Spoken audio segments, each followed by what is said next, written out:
বুঝতে পেরেছেন? এই হচ্ছে দেশের অবস্থা। সোশ্যাল মিডিয়ায় আমাকে গণধর্ষণের হুমকি দিয়েছে, যেখানে পাবে সেখানে নাকি আমাকে মারবে, সেই হুমকি তো দিয়েছে। এরপরে তারা আমার ফোন নাম্বার জোগাড় করে আমাকে রাত দিন 24 ঘন্টা বিরক্ত করছে। জামাত শিবিরের এই বটবাহিনী শুনুন।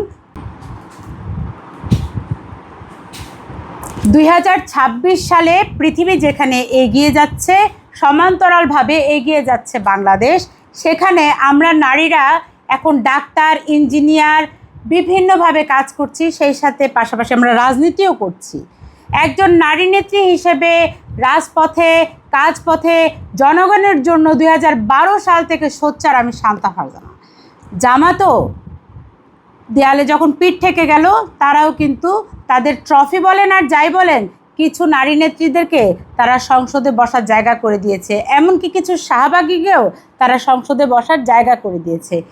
কিন্তু এই জামাতিদের বিরুদ্ধে কথা বলতে গিয়ে, স্বাধীনতার সপক্ষে কথা বলতে গিয়ে, 52 ভাষা আন্দোলনের পক্ষে কথা বলতে গিয়ে এরা আমাকে বিভিন্নভাবে গালাগালি করছে। আমাকে দিয়ে, দিয়ে, দিয়ে বিভিন্নভাবে গালাগালি করছে।